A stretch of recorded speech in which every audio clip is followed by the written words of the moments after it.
एक civil services की तैयारी करने वाले का रुख कैसा होना चाहिए, बहुत सारे एस्पेक्ट्स आज भी हम लोग लेने की कोशिश करेंगे। कल हमने केवल एग्रीकल्चर वाली बात की थी और फार्म लॉज के बारे में हम लोग बात कर रहे थे, लेकिन आज हमारी बातचीत ज्यादा डायमेंशंस को लेकर के है। तो आपको कार्य कारण का सिद्धांत मैंने बताया था, और जब हम कार्य कारण की बात करते हैं तो फिर उसके परिणाम की बात भी करते हैं कि जो हम कॉज एंड इफेक्ट की जो थ्योरी है, चाहे वो एरिस्टोटल की बात कर लें, चाहे हम सांख्य दर्शन की बात कर लें, चाहे हम वेदांत की बात कर लें, वहां से जो कार्य कारण आया है या कोई भी कॉज एंड इफेक्ट, कारण और उसका प्रभाव, कार्य और उसका प्रभाव, आप जो काम करते हैं उसका प्रभाव क्या पड़ता है, तो इसको हम आज की सारी समस्याओं से जोड़ करके देखेंगे। अभी जो पेंडेमिक में हमको बहुत सारी चीजें जो सीखने को मिली कोविड के दौरान, वहां क्या क्या गलतियां हमसे नहीं होना चाहिए थी अलग अलग लेवल पर, और कौन सी गलतियां हमसे हो गई हैं जो नहीं होना चाहिए थे। तो ये इसमें हम किसी को माफ भी नहीं कर सकते और किसी को बहुत ज्यादा दोष भी नहीं दे सकते, लेकिन जिम्मेदारी तो किसी न किसी को लेना पड़ेगी। जब आप जिम्मेदार पद पर होते हैं तो फिर आपको, चूंकि आप जिम्मेदारी वाले पद पे जा रहे हैं ना, आप इंपॉर्टेंट पोस्ट पे पहुंचेंगे जहां आपको डिसीजन मेकिंग करना पड़ेगा, तो वहां पर आपको जिम्मेदारी उठानी पड़ेगी। तो आज 3-4 चीजों को साथ में जोड़ेंगे कि आप जो काम करते हैं, जो कारण हैं उसके प्रभाव, या आप जो कार्य करते हैं उसके प्रभाव, कॉज एंड इफेक्ट। दूसरा, क्या हम जो काम करते हैं उसके इच्छित परिणाम आ सकते हैं, तो वो कैसे आते हैं? 2 तरह से आते हैं। आप जो काम करते हैं वो डिजायर्ड रिजल्ट्स आ सकते हैं। कैसे आ सकते हैं? पहला शर्त, आपको काम करने का अनुभव होना चाहिए। जब आप किसी चीज को सीखते हैं तब गलतियां होती है, और परिणाम ठीक नहीं आते। एक व्यक्ति आपको बोलता है कि मैं यहां भोपाल से दिल्ली आपको 10 घंटे में पहुंचा दूंगा, या 10 घंटे में तो नहीं पहुंच पाते, आजकल रोड से 12 घंटे लगते हैं, तो मैं आपको 12 घंटे में भोपाल से दिल्ली बाय रोड पहुंचा दूंगा। तो ये कौन व्यक्ति बोल सकता है? जिसका अनुभव है, जिसने ऐसा किया है, वो व्यक्ति ऐसा काम करेगा। या फिर जिसकी मेमोरी बहुत अच्छी है और उसका अनुभव किसी दूसरे क्षेत्र में है, लेकिन वो यहां पे भी अप्लाई करेगा। तो जो शार्प मेमोरी है, शार्प मेमोरी, और जिसके पास एक्सपीरियंस है, जिसके पास ज्ञान है, तो ज्ञान वाला व्यक्ति, अनुभव वाला व्यक्ति, शार्प मेमोरी वाला व्यक्ति डिजायर्ड रिजल्ट दे सकता है। हम लोग इच्छित परिणाम कब नहीं दे पाते? जब हमारी प्रैक्टिस नहीं होती, तब हम उन परिणामों को नहीं दे सकते जो हमें चाहिए। इसलिए आप किसी प्रोफेशनल व्यक्ति के पास देखेंगे जो दिन भर उस काम को करता है, वो एक ही बार में उस काम को खत्म कर देता है। लेकिन वो व्यक्ति जब नहीं होता और कोई सीखने वाला व्यक्ति वहां बैठा होता है, तब आपको वो रिजल्ट नहीं दे पाता। फिर बाद में वो आता है और उसको कहता है चलो उठो मैं करके देता हूं। कंप्यूटर के ही कोई काम देख लीजिए, किसी ऑफिस में आप जाते होंगे, किसी इंस्टीट्यूट में जाते होंगे, ऑर्गेनाइजेशन में जाते होंगे, तो वहां सीखने वाला व्यक्ति, किसी काम को करने वाला, रिपेयरिंग वाले सेंटर पे आप जाएंगे तो एक व्यक्ति जो मास्टर आदमी है 10 साल से 15 साल से रिपेयर करके दे रहा है, चाहे आपके मिक्सर ग्राइंडर जूसर उसको रिपेयर करने वाला हो, टेलीविजन रिपेयर करने वाला हो, कंप्यूटर के बारे में कोई रिलेटेड कोई हार्डवेयर से रिपेयरिंग की कोई बात हो, जैसे ही वो व्यक्ति आता है एक्सपर्ट, वो 2 मिनट में करके देता है। उससे पहले जो सीखने वाले लोग हैं वो प्रैक्टिस कर रहे होते हैं और वो आपके सामने असफल दिखाई पड़ते हैं, यानी कि डिजायर्ड रिजल्ट्स नहीं आते। इसका मतलब अगर वर्तमान में आपको चारों तरफ कुछ असफलताएं दिखाई पड़ रही हैं तो इसका मतलब कोई सीखने वाला व्यक्ति है, ऐसा व्यक्ति जो भी सीख रहा है, जिसे पता नहीं है, जिसके काम में अभी कौशल नहीं है, कुशलता नहीं आई है, वो व्यक्ति उस काम को हैंडल कर रहा है। इस वजह से दिक्कत है। अगर आपकी गाड़ी ठीक से नहीं चल रही है, बार बार लग रहा है कि एक्सीडेंट हो जाएगा, इसका मतलब है कि ड्राइवर आपका ठीक नहीं है। तीसरी बात पे आता हूं। पहला आया हमारा कार्य कारण का सिद्धांत, दूसरे नंबर पे हमने लिया मेमोरी को, एक्सपीरियंस को, यानी जिसकी मेमोरी बहुत शार्प है, जिसको अनुभव है और जिसको ज्ञान है। तो ज्ञान, अनुभव और स्मृति, ज्ञान अनुभव बन जाता है जब वो स्मृति में चला जाता है, मेमोराइज हो जाता है। और मेमोरी भी कई तरह की होती है, वाइब्रेंट मेमोरी होती है, कई तरह की मेमोरी होती है, और एक मेमोरी जो है वो शार्प मेमोरी। तो अगर आपकी मेमोरी जो है अगर वो शार्प है तो आपके रिजल्ट अलग होंगे। तीसरा चरण होता है मॉरलिटी का, नैतिकता का। दरअसल आपको कार्य कारण का पता नहीं है, यानी आप कॉज एंड इफेक्ट का पता नहीं है, यानी कि आप जो काम करेंगे उसका प्रभाव क्या होगा इसका आपको बिल्कुल भी अंदाजा नहीं है, तो आपको लोग दोषी नहीं मानते। जैसे 2014 में मोदी जी शी जिनपिंग को झूला रहे थे, तो शी जिनपिंग को झुलाने से पहले आपको ये पता नहीं था ना, आप यही एक्सपेक्ट कर रहे थे कि अगर चाइना हमारा दोस्त बन गया तो पाकिस्तान का काम तमाम हो जाएगा, क्योंकि पाकिस्तान को सपोर्ट यहीं से मिलता है, और अगर ये हमारा दोस्त बन गया तो कोई प्रॉब्लम ही नहीं होगी। लेकिन आप सोचिए कि जब वो मोदी जी और शी जिनपिंग दोनों झूले पे बैठे थे,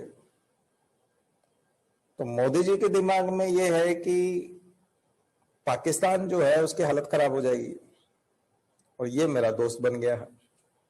तभी तो उसको 17 बार मिले हैं वो। गलवान में जो झड़प हुई है या मामल्लपुरम से पहले 17 बार मिले हैं, 6 सालों में 17 बार, और 17 बार दोस्ती की बातें हुई है। इसका मतलब 17 मुलाकातों में आपको कुछ भी समझ में नहीं आया कि क्या होना चाहिए था। तो तीसरा चरण जो मैं बता रहा हूं कि आप क्या काम करने जा रहे हैं, जिससे क्या प्रभाव होने वाला है, ये आपको समझ में नहीं आ रहा है, तो ये मेमोरी की भी कमी है, ज्ञान की भी कमी है, अनुभव की भी कमी है।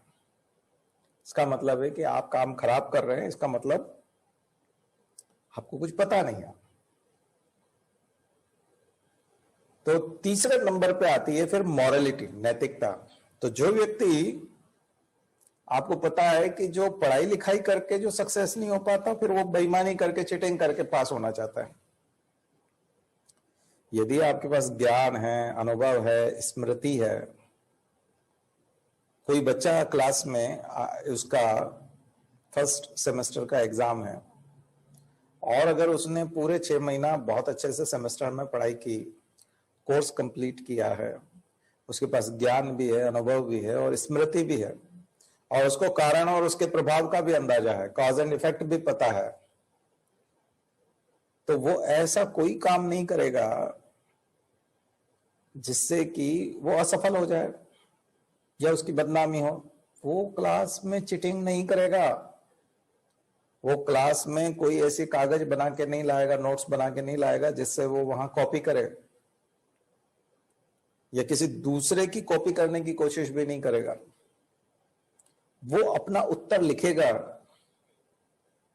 और फिर रिजल्ट आएगा, वो आपको पता है कि वो पास हो जाएगा, हो सकता है वो टॉप करे, क्योंकि उसकी मेहनत इतनी अच्छी है। तो जो बच्चा साल भर क्लास से गायब रहा, जिसने ठीक से पढ़ाई नहीं की, मेहनत नहीं की, उसकी मेमोरी भी नहीं है, मॉरलिटी नहीं आएगी, ध्यान रखिए, या फिर रिजल्ट नहीं आएंगे। नैतिकता ऐसे आदमी के मस्तिष्क में निवास कर ही नहीं सकती जिसकी मेमोरी शार्प नहीं है, जिसके पास ज्ञान नहीं है, जिसके पास अनुभव नहीं है। वहां नैतिकता निवास नहीं कर सकती। इसका मतलब आप नैतिक भी नहीं हो सकते। मॉरलिटी भी, इसीलिए सिविल सर्विसेज में जो स्टूडेंट्स आते हैं उनमें एक ही चीज का तो अभाव हो सकता है ना, नैतिकता का। इसलिए नैतिकता का पेपर रखा है आपका, एथिक्स का, कि आपको नैतिकता भी सिखा दी जाए तो आप कंप्लीट हो जाएंगे। जो हम बताते हैं, समझदारी, ईमानदारी, जिम्मेदारी और बहादुरी। इसका मतलब यह है कि आपको कार्य कारण प्रभाव अंदाजा होना चाहिए, चाहे वो सांख्य दर्शन के हिसाब से ले लीजिए, उपनिषदों के हिसाब से ले लीजिए, वही समवाय कारण और हम लोगों ने बताए थे आपको। तो वो आपको पता होना चाहिए कि ऐसा काम करेंगे तो ये रिजल्ट्स आएंगे, ऐसा काम करेंगे तो ये रिजल्ट्स आएंगे। तभी तो हम लोगों ने रिसर्च के ऊपर, R&D के ऊपर ज्यादा खर्चा नहीं किया, स्कॉलर्स को हम लोगों ने प्रमोट नहीं किया। ये हमको पता होना चाहिए कि हमारे देश में साइंस एंड टेक्नोलॉजी के डेवलपमेंट की क्या स्थिति है। फिर मॉरलिटी कैसे आएगी? फिर आप पल्ला झाड़ेंगे, अपनी असफलताओं का ठीकरा दूसरे के ऊपर फोड़ेंगे, नैतिक रूप से जिम्मेदारी भी नहीं उठाएंगे। कृषि सुधार कानूनों में भी यही है, फार्म लॉज में भी यही चीज जाएगी। तो इस चीज को समझने की ये बेसिक फंडा है, समझने की कोशिश कीजिए कि व्यक्ति को अपने किए गए कार्यों का परिणाम पता होना चाहिए, कि मैं जिस भी काम को करने जा रहा हूं वो मुझे कहां लेके जाएगा, ये आपको पता होना चाहिए। सिविल सर्विसेज में, इंडियन ब्यूरोक्रेसी में जो लोग जाते हैं खास करके, वो बहाना नहीं मार सकते ना कि मुझे आइडिया नहीं था कि ऑक्सीजन मंगा के रखनी थी इतनी सारी, नहीं तो इतने बच्चे नहीं मरते, मुझे इसका आइडिया नहीं था। आप ये बोल नहीं सकते। बच्चे जैसे ही मर गए, 30-40 बच्चे मर गए, आप सस्पेंड हो जाएंगे। क्यों सस्पेंड क्यों होंगे? क्योंकि मीडिया उठा लेगा उसको, और मीडिया जो है हाईलाइट कर देगा आपको कि आपको कुछ पता ही नहीं, आप यहाँ के कलेक्टर हैं, 40 बच्चे मर गए, ऑक्सीजन नहीं थी, आपको ऑक्सीजन मंगा के रखनी थी। आप बहाना नहीं मार सकते। तो ब्यूरोक्रेसी में तो अकाउंटेबिलिटी है कि अगर ये परिणाम नहीं आया, इसका मतलब जिम्मेदार आप हैं, तो ये जिम्मेदारी आप निभाने लायक कैसे होंगे? तो आपकी मेमोरी का भी टेस्ट होगा, आपके ज्ञान का भी टेस्ट होगा, आपके अनुभव का भी टेस्ट होगा। अनुभव का टेस्ट आपके इंटरव्यू में वो ले लेगा कुछ ऐसे, हालांकि वो प्रश्न नहीं पूछ पाते इंटरव्यू वाले उतने अच्छे, लेकिन कोशिश तो यही होती है कि आपका पर्सनालिटी टेस्ट हो, आपके अनुभव का टेस्ट हो। आपके ज्ञान का टेस्ट प्रीलिम्स में हो जाता है, आपकी स्मृति का टेस्ट मेंस में हो जाता है। ज्ञान का टेस्ट होने के लिए मल्टीपल चॉइस और चॉइस आपको मिल जाती है ना, ऑप्शन मिल जाते हैं, तो ऑप्शंस में से आप सिलेक्ट कर लेते हैं, तो वो आपका ज्ञान विस्तृत होता है, हॉरिजॉन्टली बहुत ज्यादा वास्ट होता है। तो वास्ट नॉलेज का जो टेस्ट है वो आपका प्रीलिम्स में हो जाता है। और मेमोराइज आप कर पाए कि नहीं कर पाए, तो चूंकि आपको लिखना है तो आपको फंडामेंटल ड्यूटीज लिखना है, तो 11 फंडामेंटल ड्यूटीज आप लाइन से याद करके आए कि नहीं, आपकी मेमोरी में है कि नहीं, ये आपके मेंस में हो जाता है।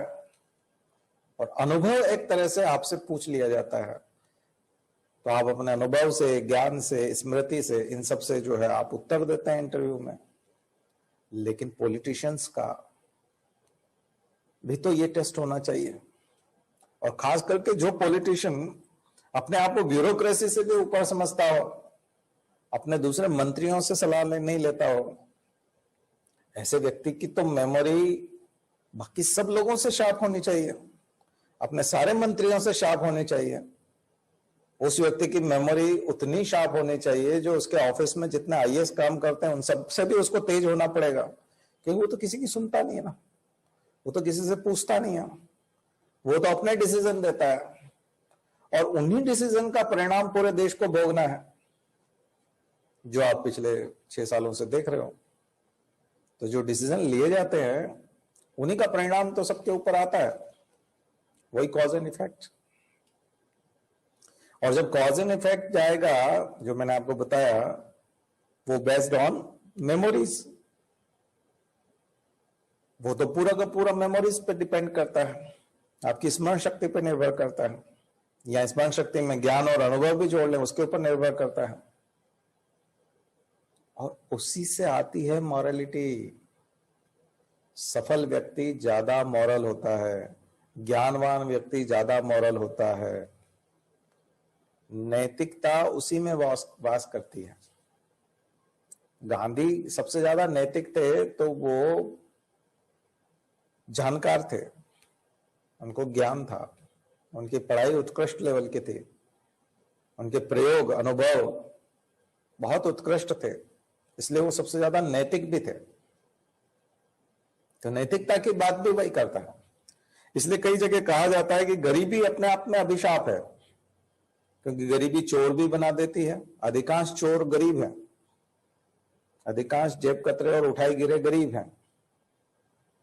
बहुत कम ऐसे आदमी आपको मिलेंगे, या बहुत कम ऐसे, वो तो गरीबी के साथ अपने आप में अपराध जुड़ा होता है। इसलिए जितने अपराधी होते हैं, अब इसको सफेद पोश अपराधी हैं, व्हाइट कॉलर टाइप के, तो वो जैसे व्हाइट कॉलर जॉब बोलते हैं, वैसे क्रिमिनल भी हैं व्हाइट कॉलर। वो आपको झुग्गियों में नहीं मिलेंगे, वो आपको बड़ी जगहों पर मिलेंगे। उनके अपने तरह के घोटाले हैं, स्कैम हैं। हम ये नहीं कह रहे कि सारे गरीब चोर हैं, या यूं कहेंगे कई गरीब ईमानदार हैं इस वजह से वो गरीब हैं। अगर उन्होंने चोरी कर ली होती तो शायद वो अमीर हो जाते। लेकिन फिर भी जो आपको सुपारी किलर टाइप के लोग हुए, या इस प्रकार के अपराध करने के लिए जो आप लोग हायर किए जाते हैं, वो गरीब बस्तियों से हायर किए जाते हैं।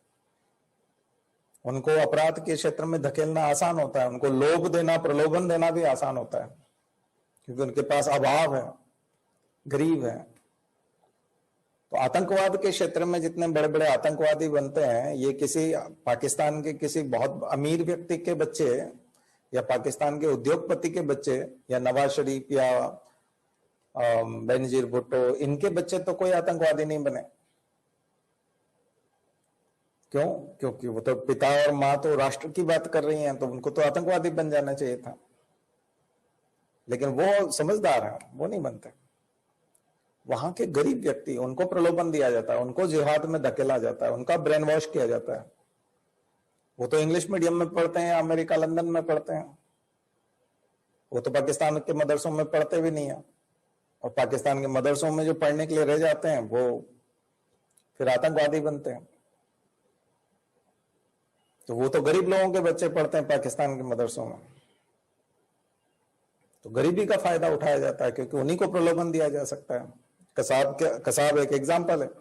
वो गरीब बच्चा था और उसकी बहनों की शादी की बात की गई थी। उसको कहा गया था, उसको लगा मेरे बूढ़े माँ बाप जो हैं वो सुख से रहेंगे अगर मैं आतंकवादी बन गया, क्योंकि आतंकवादी इतना पैसा दे देंगे उनको कि मैं तो मर जाऊंगा, लेकिन मेरे बाद में ये सारे लोग सुखी हो जाएंगे। तो वो एक तरह का सेक्रीफाइस टाइप कर बैठता है परिवार के लिए, और यही फायदा उठाया जाता है आतंकवादियों के द्वारा। तो इसका मतलब गरीबी अपने आप में अभिशाप है।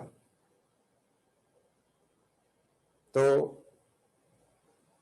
ज्ञान और अनुभव और स्मृति की कमी वहां मिलती है। इसी वजह से नैतिकता की कमी वहां देखने को मिलती है। अब कुछ लोगों के संस्कार अच्छे होते हैं, कुछ परिवारों का संरक्षण और संस्कार इतना बढ़िया होता है कि वहां के बच्चे गरीबी में भी नैतिक होते हैं। लेकिन उनको बहलाना फुसलाना किसको आसान होता है? गरीब व्यक्ति को आसान होता है। तो हम जो कॉज एंड इफेक्ट के से शुरू कर रहे थे बात को, कि कैसे जब हमको हमारे किए गए कार्य का परिणाम पता होता है, हमको पता होता है कि हम ये जो कार्य करेंगे इसका परिणाम ये होगा, तो हम उस काम को उस तरह से करते हैं। हम जब लॉकडाउन कर रहे हैं तब हमको पता हो कि इसका परिणाम ये निकलेगा, जब हम डिमोनेटाइजेशन कर रहे हैं तो उसका पता हो कि इसका परिणाम ये निकलेगा। आप कहेंगे परिणाम पहले से कैसे पता चल सकता है, ये तो कुछ भी हो सकता है। यही तो बात है जो हम आपको बता रहे हैं, ज्ञान, अनुभव और स्मृति। जिस व्यक्ति की ज्ञान, अब आप किसी व्यक्ति की गाड़ी में बैठे और वो अपने आप को अच्छा ड्राइवर बता रहा है, तो वो आपको पहुंचा देगा ना लक्ष्य तक। बिल्कुल, कहीं एक्सीडेंट हो जाए वो बात अलग है, लेकिन जो अपनी लापरवाही से गाड़ी को भिड़ा दे, इसका मतलब तो उसको ज्ञान, अनुभव और स्मृति की कमी है। इसी वजह से तो गड़बड़ हो रही है। 99% टाइम जो है अच्छे ड्राइवर तो पहुंचा देते ना, कोई 1-8% में केस में ऐसा होता है। लेकिन लगातार अगर बुरे परिणाम आ रहे हैं, लगातार यदि एक्सीडेंट हो रहे हैं, कोई भी काम आपसे ठीक नहीं हो रहा है, तो इसका मतलब है कि कहीं नहीं कुशलता में कमी है, ज्ञान में कमी है, अनुभव में कमी है, स्मृति में कमी है। और चूंकि ज्ञान, अनुभव और स्मृति नहीं है, इसलिए नैतिकता भी नहीं होगी। तो फिर आप नैतिक रूप से जिम्मेदारी भी नहीं उठाएंगे, आप उसको स्वीकार भी नहीं करेंगे कि आपसे गलती हुई है, जबकि गलतियां लगातार हुई है और कई तरह से हुई है। चीन कभी भी किसी का दोस्त नहीं हो सकता, ये आपको पता है, भारत को भी पता है। जवाहरलाल नेहरू को इसलिए माफ किया जा सकता है क्योंकि उससे पहले किसी भी राष्ट्र के प्रमुख को यह अनुभव नहीं था। जवाहरलाल नेहरू गलती करने वाले पहले व्यक्ति थे और उनको रियलाइज भी हुआ, उनको झटका भी बहुत लगा उस गलती का, और झटका इतना लगा कि पैरालिसिस हो गया उनको। उनके शरीर ने काम करना बंद कर दिया कि मैंने ये कैसे विश्वास कर लिया इस आदमी पे। इतना खतरनाक झटका लगा था। लेकिन उसके बाद तो आपको चाइना की नीति पता है, और हम लोगों ने क्या किया। तो हम लोगों की जितनी भी असफलताएं अभी दिखाई पड़ रही हैं, और आज पूरा राष्ट्र जो है वो संकट में चला गया। रोज का 500 करोड़ का खर्चा यहां एलआईसी पे लगने वाला है। इस टेंशन को यदि सॉल्व नहीं किया गया तो हमारी जो इकोनॉमी है वो पहले से ब्लीडिंग कर रही है, पहले से हालत खराब है हमारी। हम लोग पहले से एक कॉन्ट्रैक्ट होने वाली अर्थव्यवस्था में बैठे हुए हैं। हमारी इकोनॉमी कॉन्ट्रैक्ट कर रही है, जीडीपी श्रिंक हो रहा है, और ऐसे समय में हमने 500 करोड़ रोज का खर्चा पाल लिया है। अब ये गले पड़ा है हमारे, और चूंकि राष्ट्रीय सुरक्षा की बात है इसलिए हमको डिप्लॉय तो करनी पड़ेगी मिलिट्री, सेना तो हमको लगानी पड़ती है वहां पे, क्योंकि अपनी सीमाओं को तो असुरक्षित नहीं कर सकते। नहीं तो हम कमा किस लिए रहे हैं, देश काम किस लिए कर रहा है, इसलिए तो कर रहा है कि हम लोग सब सुरक्षित रहें। लेकिन जो एक्सपांशनिस्ट पॉलिसी है वो चाइना की है, वो फैलता जाता है, फैलता जाता है। आप अगर वहां टिके रहो रोकने के लिए तो ठीक है, अगर आपने वहां से फिसले तो वो ऑक्यूपाई कर लेगा उस चीज को, आगे आगे दावा करता जाएगा। आप उसको वो जगह छोड़ भी दोगे तो आगे हिमाचल पे दावा करने लग जाएगा, लद्दाख पे करने लग जाएगा, फिर अरुणाचल और पूरा नॉर्थ ईस्ट, सिक्किम और सबको, नेपाल कहां तक, भूटान कहां तक स्ट्रगल करेगा। तो हमको उसी जगह रोकना तो बहुत जरूरी है, उसको डिफेंड करना जरूरी है। और जैसे ही हम आर्मी डिप्लॉय करते हैं, ये करते हैं, तो हमारा खर्चा बढ़ जाता है। हम डिटेल में बात भी करेंगे आर्टिकल्स में और बहुत सारी। लेकिन ये जो सारा समस्या है कि हम लोगों का खर्चा बढ़ता जा रहा है, अब हम अपनी एनर्जी एलआईसी पे लगाएं तो डेफिनेटली हम लोग इधर पाकिस्तान की तरफ तो हमको लगा के रखना ही पड़ती है, वो हमारे परंपरागत दुश्मन है। फिर हमको अरुणाचल की तरफ भी ध्यान देना पड़ेगा क्योंकि शत्रु हमारा बहुत तेज है और ताकतवर भी है। 2030 तक हो सकता है कि हम 5 ट्रिलियन तक पहुंच जाए, 25 तक तो हम लोग नहीं पहुंचेंगे, लेकिन चाइना भी तो तब तक 20 ट्रिलियन तक पहुंच जाएगा। तो अभी हमारा जो डिफरेंस है वो डिफरेंस तो बना हुआ रहेगा। हम 5 ट्रिलियन पहुंच भी गए तो वो तो 20 ट्रिलियन पहुंच जाएगा। तो कहां 5 ट्रिलियन की इकोनॉमी, कहां 20 ट्रिलियन की इकोनॉमी। तो और हमने क्या किया, उसने अपने युवाओं का उपयोग किया पिछले 30 सालों में और वो इकोनॉमी को यहां तक ले चला गया 9 ट्रिलियन से, अब वो ले जाएगा 20 ट्रिलियन तक अपने युवाओं का उपयोग कर। चाइना वाकई में एक बूढ़ा होता हुआ देश है, जो बूढ़ा होने जा रहा है अगले 10-15 साल में, पूरी तरह से वो बूढ़े लोगों का देश हो जाएगा। हम आज जवान लोगों का देश है, लेकिन हम 20 साल बाद बूढ़े लोगों का देश बन जाएंगे। तो क्या आज हम अपने जवानों को रोजगार देकर के पावरफुल बना रहे हैं कंट्री को, एक बड़ी इकोनॉमी? क्या हम अपने नौजवानों को रोजगार देकर के हम 20 ट्रिलियन तक पहुंचेंगे, 10 ट्रिलियन तक पहुंचेंगे? नहीं, हमारा लक्ष्य 5 ट्रिलियन का है, 25 तक, जो शायद हम 2030 तक शायद हम उसको पालें। लेकिन आज जो हमारे पास डेमोग्राफिक डिविडेंड है, जिसको हम लोग जनसांख्यिकी लाभांश कहते हैं, क्या वो जनसांख्यिकी लाभांश का लाभ हम लोगों ने लिया है? तो आज हम जो युवा देश बार बार बोलते हैं कि भारत एक युवा देश है, तो युवा देश है तो युवाओं का आप कर क्या रहे हो? युवाओं के पास रोजगार कहाँ है? रोजगार आपने दिया नहीं है। युवा काम नहीं कर रहा है ना, हमारा युवा के पास काम नहीं है। और देश को आगे बहुत बढ़ना है, सबसे पहले तो आत्मनिर्भर होना है। तो क्या हम हर फील्ड में आत्मनिर्भर हो सकते हैं? तो आत्मनिर्भरता की पहली सीढ़ी तो काम है ना, कि हम सबसे पहले तो काम करें, फिर तो उत्पादन होगा, काम से ही तो उत्पादन होगा, और उस उत्पादन से फिर हम आत्मनिर्भर होंगे। या हम अभी भी एक आयातक देश बने रहेंगे, क्योंकि जनसंख्या की डिमांड तो रहेगी अभी, उसको पूरा करने के लिए हमको आयात करना पड़ेगा। तो हमारी पॉलिसीज तो ऐसी लग नहीं रही कहीं से कहीं तक कि हम आयातक से निर्यातक बन रहे हों या आत्मनिर्भर बनने जा रहे हो, ऐसी कोई पॉलिसी दिखाई नहीं पड़ रही। सबसे लचर व्यवस्था शिक्षा में है।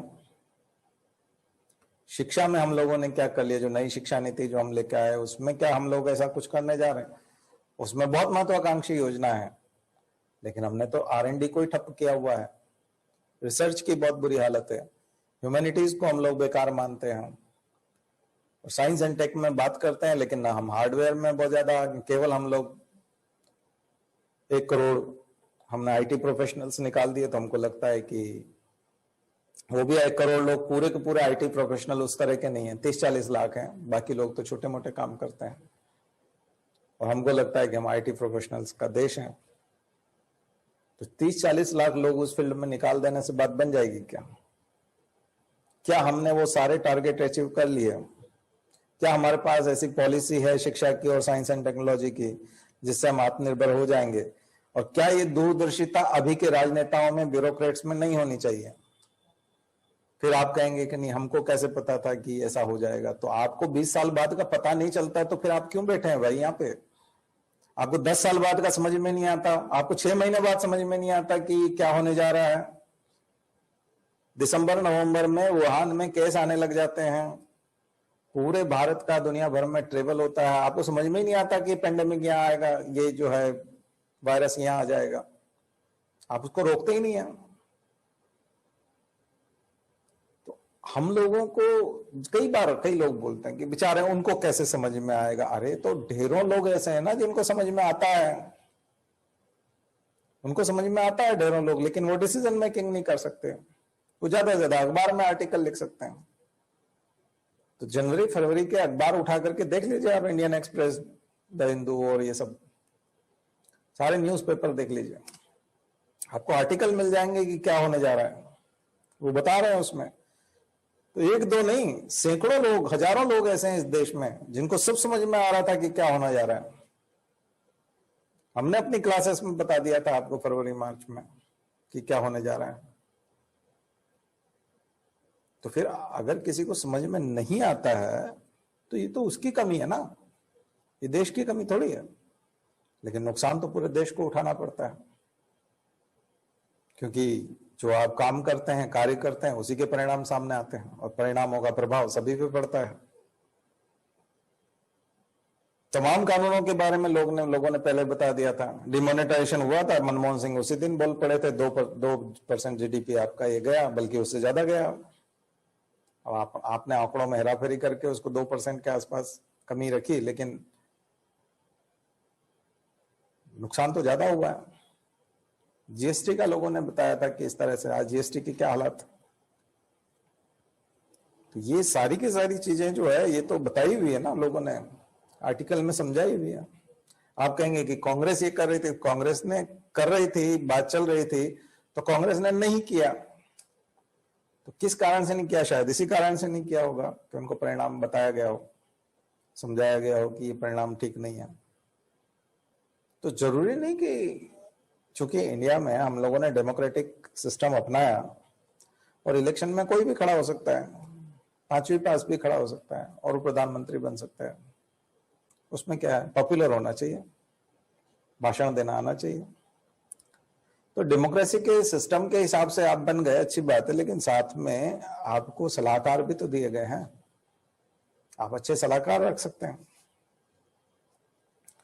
तो आज हम केवल एक बात नहीं करेंगे, बहुत सारे हम लोग एस्पेक्ट्स पे बात करने वाले थे, पर उन सबका बेस ये है कि आप ब्यूरोक्रेसी में जा रहे हैं, आप चुनाव नहीं लड़ेंगे, लेकिन आप एग्जाम देंगे और एग्जाम देकर के आप वहां पहुंचेंगे तो आप डिसीजन आप भी लेंगे और आपके डिसीजन का भी प्रभाव पूरे जिले पे पड़ेगा। आप जो डिसीजन लेंगे, कई बार आप स्टेट लेवल पर जब पहुंचेंगे तो स्टेट लेवल पर उसका प्रभाव पड़ेगा।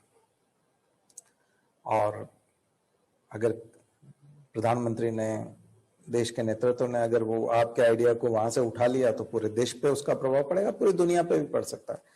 यूएन भी आपका आइडिया ले सकता है और पूरी दुनिया प्रभावित हो सकती है।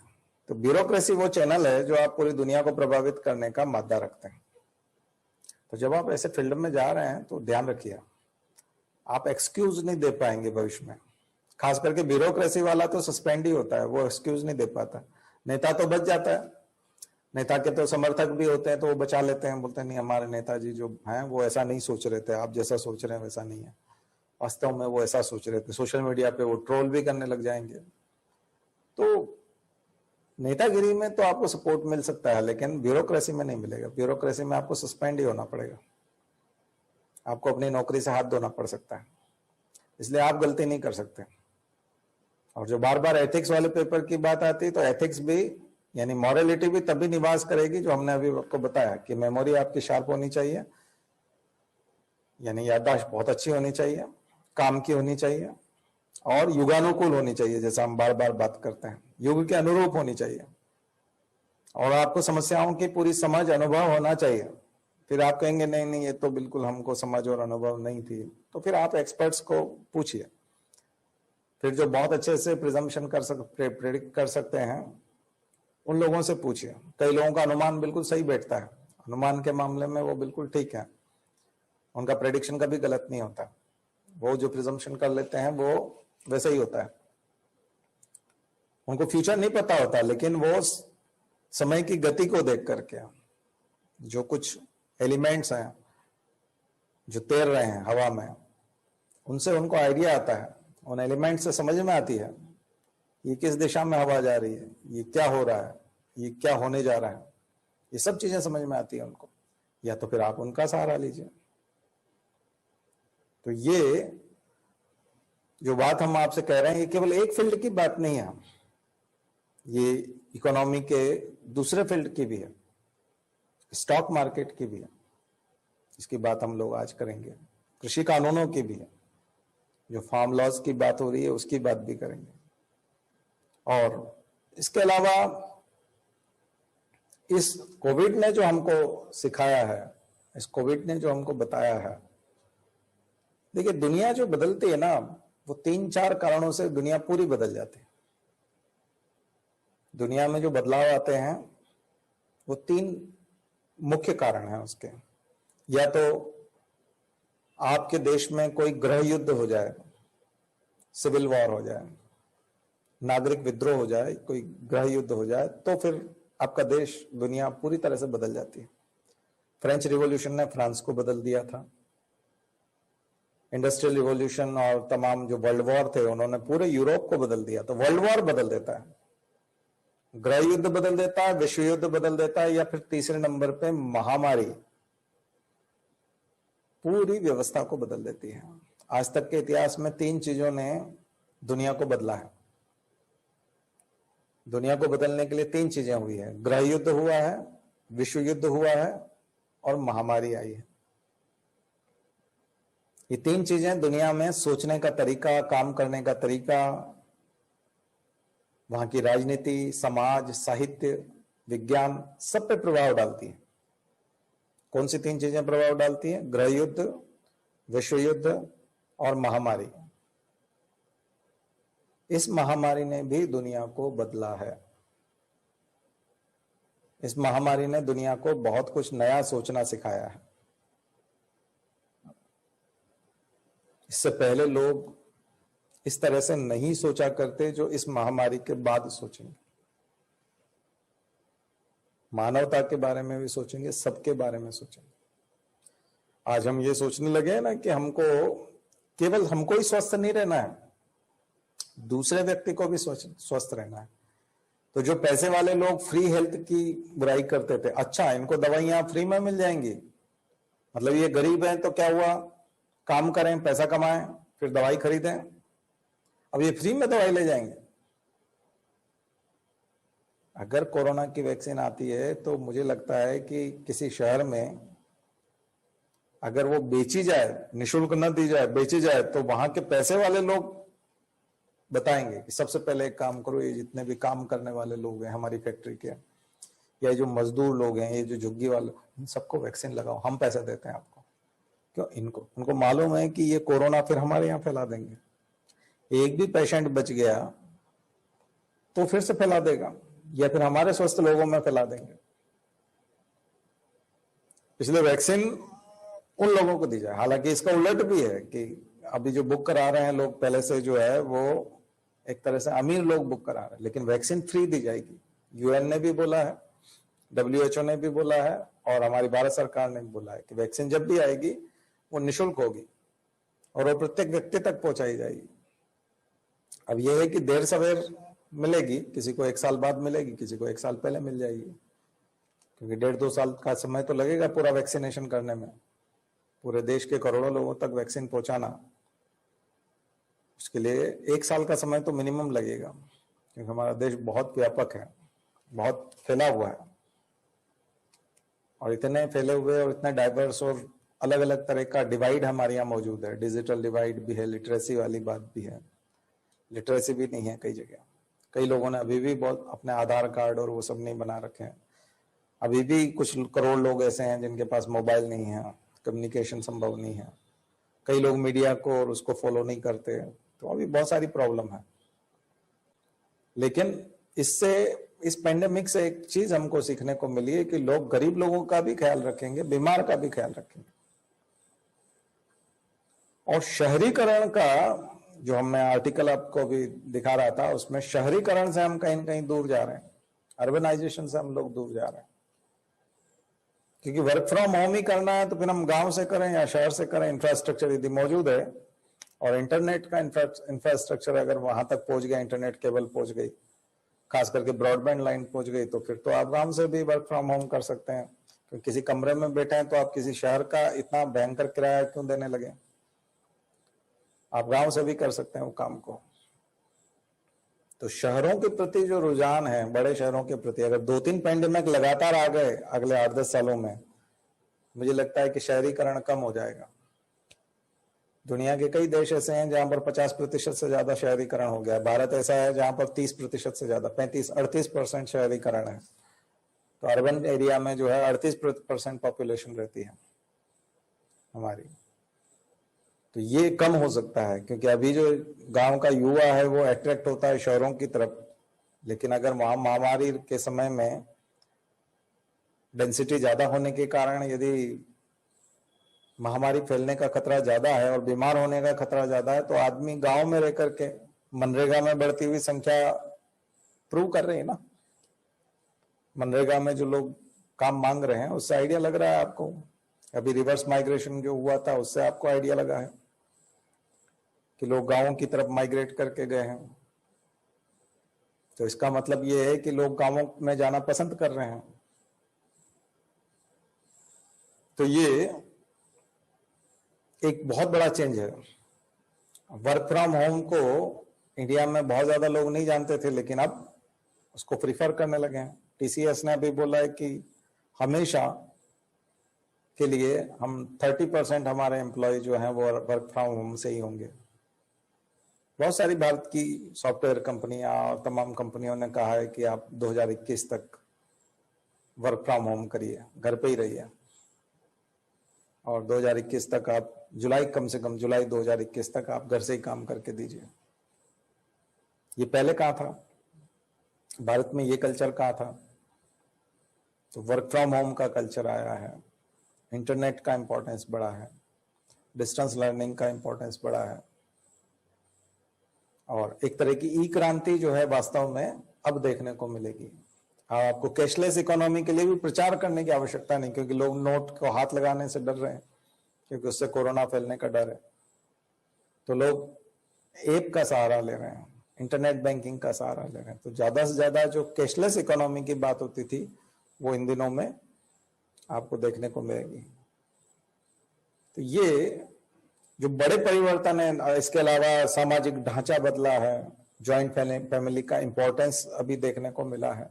जो न्यूक्लियर फैमिलीज की तरफ हम लोग जा रहे हैं, तो न्यूक्लियर फैमिलीज में जो अकेलापन होता है और सुसाइड बढ़ रहा है और जो दिक्कत है, जॉइंट फैमिली में वो सब नहीं है। पहली बार लोगों को बुजुर्गों की अहमियत पता चली है, लोग घरों में हैं उनके साथ और उनको उसका इंपॉर्टेंस समझ में आ रहा है।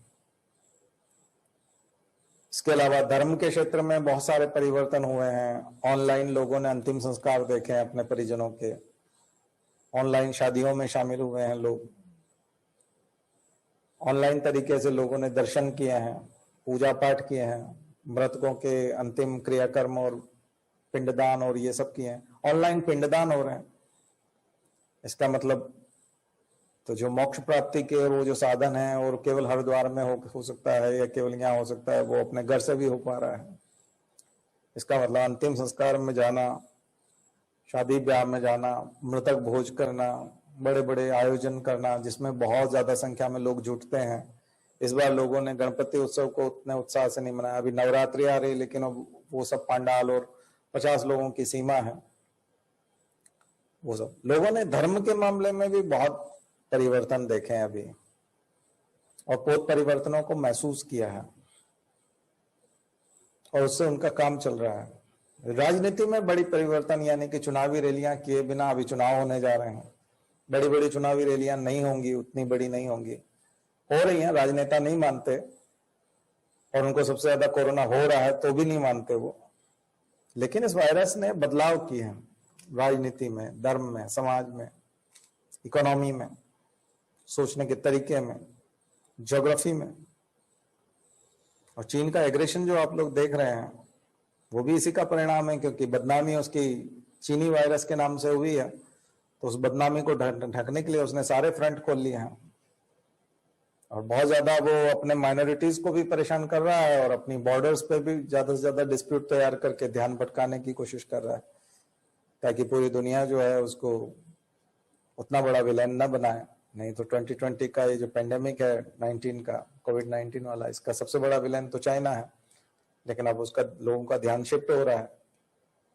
इसलिए उसने ट्रेड वार को भी अलग तरीके से लिया है और बॉर्डर्स को भी अलग तरीके से लिया है, और माइनॉरिटीज को कुचलना उसने मंगोलिया में भी शुरू किया है और शिनजियांग में भी किया है और उसने तिब्बत में भी किया है। तिब्बत में उसने बुद्धिस्ट को किया है, मंगोलिया में वो सबको मैंडरिन अपनी सिखाना चाहता है और हान जो चीनी है उन्हीं को वहां स्थापित करना चाहता है, और तिब्बत में बुद्धिस्ट के साथ है और शिनजियांग में विगर मुसलमानों के साथ उनका जिनोसाइड कर रहा है। लाखों विगर मुसलमान मार डाले गए हैं, हत्या कर दी गई है उनकी, और सीमाओं पे इतना जबरदस्त उसने उत्पात मचाया हुआ है।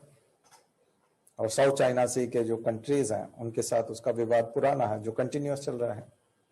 ट्रेड वॉर में वो जापान, ऑस्ट्रेलिया और अमेरिका से भिड़ा हुआ है और वहां से लोग एस्केपिंग भी कर रहे हैं। तो एक परिवर्तन जियोपॉलिटिक्स में भी देखने को मिल रहा है, तो केवल इंडियन पॉलिटी में नहीं, हमारी लोकल डेमोक्रेटिक डोमेस्टिक पॉलिटिक्स में नहीं, बल्कि परिवर्तन आपको देखने को मिल रहा है जियोपॉलिटिक्स में भी। लेकिन इन सब परिवर्तनों के बाद जब पैंडेमिक चला जाएगा, वैक्सीन आ जाएगा, सब कुछ कंट्रोल में होगा, तो क्या 2 साल बाद ये सब चीजें रिवर्स होने लगेंगी, या फिर लगातार कभी 2 या 3 पैंडेमिक आ गए, कोई और दूसरा वायरस कभी नहीं आएगा या 100 साल बाद ही आएगा फिर से, इसकी कोई गारंटी है? क्योंकि ज़ूनोटिक डिजीज तो बढ़ती जा रही है। हम लोग बायोस्फीयर में खास करके जो नेशनल पार्क्स हैं और एनवायरनमेंट का जो फॉरेस्ट है और उस एरिया में तो हम दखल बढ़ाते जा रहे हैं, लोग नई नई प्रजातियों को खाते जा रहे हैं। तो क्या ज़ूनोटिक डिजीज का खतरा बाद में नहीं रहेगा? बाद के जो वायरस हैं वो क्या बहुत बिनाइन होंगे, इतने वायरुलेंट नहीं होंगे, इतनी ज्यादा मॉर्टेलिटी नहीं होगी? क्योंकि अभी अभी आपने देखा है कि इबोला आया था, निपाह वायरस आया था, मर्स था, सार्स था। तो सार्स, मर्स, निपाह, इबोला, इन सब के समय में क्या हम लोग नहीं समझ पा रहे हैं? ठीक है कि वो उतने बड़े पेंडेमिक नहीं बन पाए और उतने बड़े हिस्से को उन्होंने प्रभावित नहीं किया, लेकिन कोरोना ने तो स्पष्ट किया ना कि ऐसा कुछ भी हो सकता है। तो मानवता को कई मोर्चों पर लड़ाई लड़नी है, कई मोर्चों के लिए तैयार रहना है, और ये सारे फ्रंट जो हैं ये लड़े जा सकते हैं, इनको ठीक किया जा सकता है, बशर्ते हम लोग उसको स्वीकार करें। हम लोग स्वीकार करें कि इन सब से लड़ना आसान है। आसान नहीं भी है तो पहुंच सकते हैं, ये हमारी एक्सेस में है, लेकिन हम क्यों नहीं कर पाते? कारण मैंने अभी बताया आपको। आप आग में हाथ क्यों नहीं डालते? क्योंकि आपको परिणाम पता होता है, इसलिए आप आग में हाथ नहीं डालते। आपको मालूम है जल जाएगा, आग लगी हुई है, आप ऐसे हाथ अंदर नहीं डालते, आपको पता है। तो आप ऐसा कोई काम नहीं करते जिसके परिणाम आपको पता है। और यदि आप तेज हैं, अगर आपका ज्ञान है, अनुभव है, स्मृति बहुत तेज है, तो फिर आप ऐसी गलती कभी नहीं करते। और नैतिकता कब आती है? इन सब के बाद में आती है, क्योंकि आप दूसरों को मना भी करते हैं। कोई आग में हाथ डाल रहा है तो उसको भी मना करते हैं कि आप ऐसा ना करो, आपका हाथ जल जाएगा। ये नैतिकता है, क्योंकि हम जानते हैं इस चीज को। और आप बताने की स्थिति में होते हैं, आपको नहीं पता होता है तो आप नहीं बता पाते। जब आपको ज्ञान होता है, उसकी भयावहता पता होती, तो आप मजा नहीं लेते। कई लोग ज्ञान होने के बाद भी मजा लेने लगते हैं ना, तो वो नैतिकता नहीं है। तो नैतिकता तब है कि जब आप दूसरे को मना भी करें कि इस आग में हाथ मत डालो, जल जाओगे। तो कौन सी सीरीज हमको पता होनी चाहिए, ये हमारे इसमें भी काम करेगी, अभी तैयारी में भी काम करेगी। हमको कारण भी पता होने चाहिए, काम हमको क्या करना है, कैसे करना है, ये भी पता होना चाहिए, और फिर उसके परिणाम भी पता होना चाहिए कि इसके परिणाम क्या निकलेंगे। और जब हम ये सारी चीजें जब जानते हैं और इसको मेमोराइज करते हैं, तो फिर हम नैतिक रूप से समर्थ होते हैं। तो हमारे राजनेताओं को भी नैतिक रूप से समर्थ होना पड़ेगा और इस सीरीज से गुजरना पड़ेगा। यही कारण है कि हम शत्रु को नहीं पहचान पाते, चाहे वो शत्रु चीन हो, चाहे वो वायरस हो, चाहे आतंकवाद हो। तो हमको आतंकवाद को भी पहचानना आना चाहिए, वायरस को भी पहचानना आना चाहिए, और चीन की हरकतों को भी पहचान में आना चाहिए। क्योंकि मैं आपको स्पष्ट बता दूं, चीन 2014 में ऐसा कुछ भी नहीं सोच रहा होगा जो हम सोच रहे हैं। उसको 2020 या 21 में क्या करना है उसके कंसेप्ट पहले से क्लियर है। वो कभी दोस्ती के बारे में नहीं सोच रहा था। तो हमारी विदेश नीति एक तरह से कहीं ना कहीं गलत है, तो हमको स्वीकार करना पड़ेगा और उसको ठीक करना पड़ेगा। हमारी हेल्थ पॉलिसी ठीक नहीं थी, जिसकी वजह से हमने केवल जो है इस प्रकार के आयुष्मान भारत जैसी योजना ला करके हम सोचने लगे कि हम सब कुछ ठीक हो गया। हमारी हेल्थ पॉलिसी अगर ठीक होती तो हम केवल आयुष्मान भारत लेके नहीं आते, क्योंकि हम लोगों ने इंफ्रास्ट्रक्चर पे ध्यान ही नहीं दिया। हम प्राइवेट अस्पतालों को यूज करने की सोच रहे थे कि प्राइवेट अस्पताल जो है वो, लेकिन कोविड में तो वो आयुष्मान भारत वाला काम ही नहीं किया।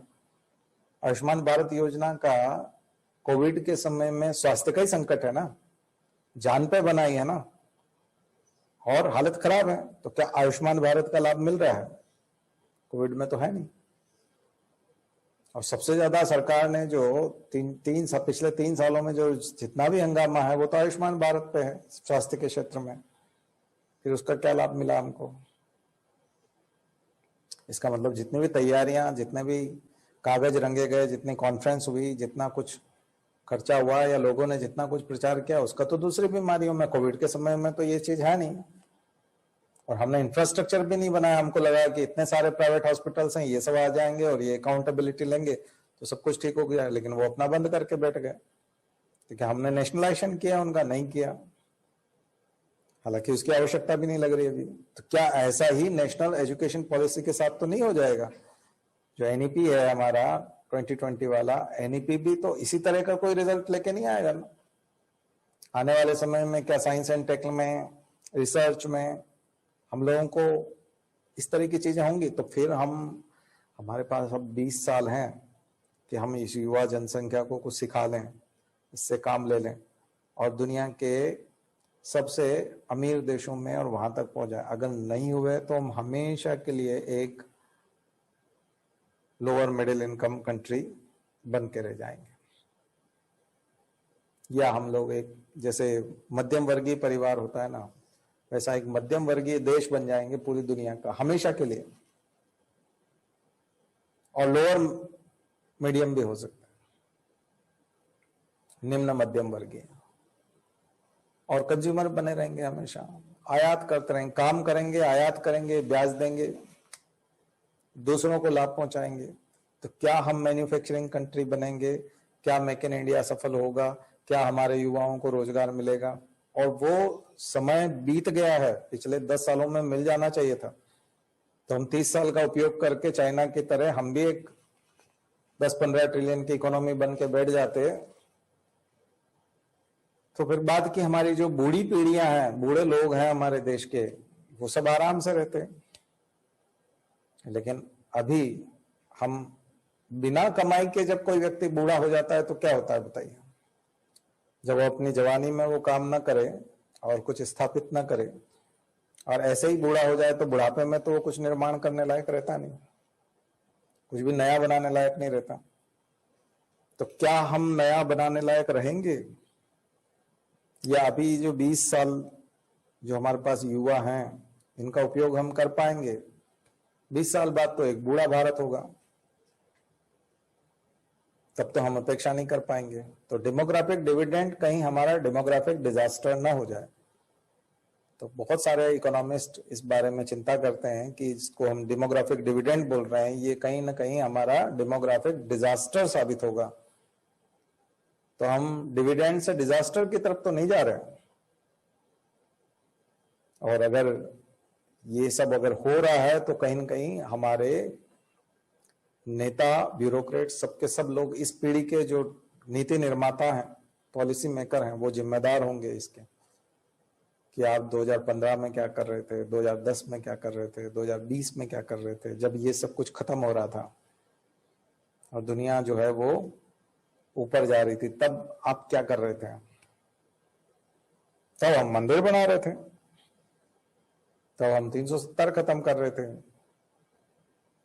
तब हम धार्मिक यात्राएं निकाल रहे थे, तब हम हिंदू मुस्लिम के झगड़े करा रहे थे, और तब हम ऐसे कामों में व्यस्त थे जो नीचा दिखाने वाले काम थे, एक दूसरे को बस एक दूसरे की टांग खींच रहे थे। तो मैं जो ये बात कर रहा हूं ये कोई कम्युनिस्ट के फेवर में नहीं जा रही है, ध्यान रखिए। मैं जो बात कर रहा हूं वो कम्युनिज्म के भी खिलाफ है, क्योंकि कम्युनिस्ट जो है, चाइना है कम्युनिस्ट, तो वो क्या कर रहा है, वो भी अपनी माइनॉरिटीज को दबा रहा है। उसने कोई अधिकार नहीं दे दिए, कम्युनिस्ट किसी को कोई अधिकार नहीं देते। वो हिंदू कट्टरवादी नेताओं से भी खतरनाक है और मूर्ख भी बहुत है, क्योंकि उनकी अपनी, कम्युनिस्ट लोगों की अपनी दुनिया बहुत सिमटी हुई है, बहुत सीमित ज्ञान है उनका।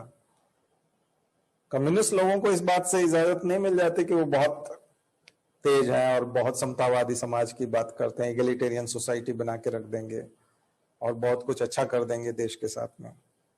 कम्युनिस्ट शायद इससे भी ज्यादा खराब करेंगे, जो अभी हो रहा है इससे भी ज्यादा खराब कम्युनिस्ट करेंगे,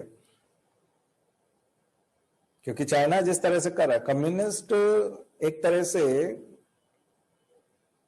जो गाय की खाल में भेड़िया है, यूं कहें कि बाहर से वो मासूम दिख रहा है, गाय दिख रहा है, लेकिन अंदर से वो भी भेड़िया है।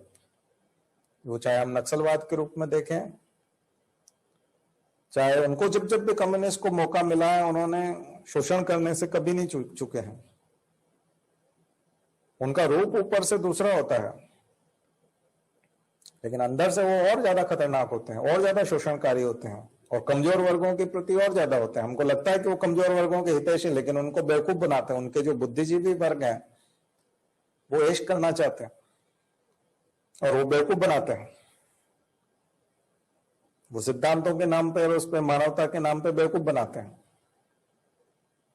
तो एक संतुलन लाना पड़ेगा, न तो अल्ट्रा नेशनलिज्म और न कम्युनिज्म, बीच का एक उदारवाद समाजवाद वाला रास्ता लाना पड़ेगा। मुझे लगता है नेहरूवियन मॉडल जो है वो देश का सबसे शानदार मॉडल है, लेकिन उसकी कुछ नीतियों के कारण हमको आज भी दिक्कत आती है, क्योंकि उन्होंने उस समय में इंडस्ट्रियलाइजेशन को और उस प्राइवेटाइजेशन को और उन चीजों को पहले कर दिया गया होता जो नरसिम्हा राव ने किया, थोड़ा समय और पहले कर दिया गया होता, क्योंकि 50-60 में तो हम उम्मीद करते हैं कि सन 1950 में 60 में तो वो हम लोग नहीं कर सकते थे, लेकिन 1970-80 की डिमांड थी कि जो चीजें 1991 में होने जा रही है वो 1980 में हो जानी चाहिए थी, या 1975 में हो जानी थी, या 1970 में भी हो सकती थी, अगर हमारे नेताओं में उस तरह की उस समय में दूरदर्शिता होती और वो स्टीरियोटाइप नहीं होते या उस तरह के चीजों को पकड़ के नहीं बैठते।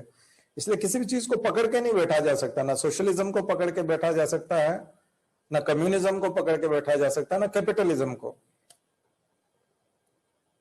हमको समय के हिसाब से चेंज करते रहना पड़ेगी पॉलिसी को, और पॉलिसी के अंदर केवल ट्रायल एंड एरर नहीं करना है, हमको केवल एक्सपेरिमेंट नहीं करना है, बल्कि हमने अभी अभी आपको बताया था कि कार्य कारण और उसका प्रभाव जो है आपको देखना पड़ेगा, और समय के हिसाब से उसका एक मिश्रित स्वरूप जो है वो लेके आना पड़ेगा। मिश्रित मॉडल, मिश्रित अर्थव्यवस्था, मिक्स्ड इकोनॉमी जिसको बोलते हैं, वो मिक्स्ड इकोनॉमी का स्वरूप जब हम लेके आएंगे तो उसके सकारात्मक परिणाम हमारे सामने आएंगे, और तब हम शायद सारे युवाओं को काम दे पाएंगे। उसके लिए बहुत ज्यादा दूरदर्शिता की आवश्यकता है, बहुत ज्यादा उसमें हम लोगों को काम करने की, रिसर्च की और उसकी आवश्यकता है, एजुकेशन की भी जरूरत है। तो मुझे लगता है कि आप लोग एक व्यू बना पाएंगे अभी की घटनाओं के आधार पर। और भी बहुत सारे एस्पेक्ट्स हैं, हम समय समय पर इसकी चर्चा करते रहेंगे। चलिए आज की बात यहीं खत्म करते हैं।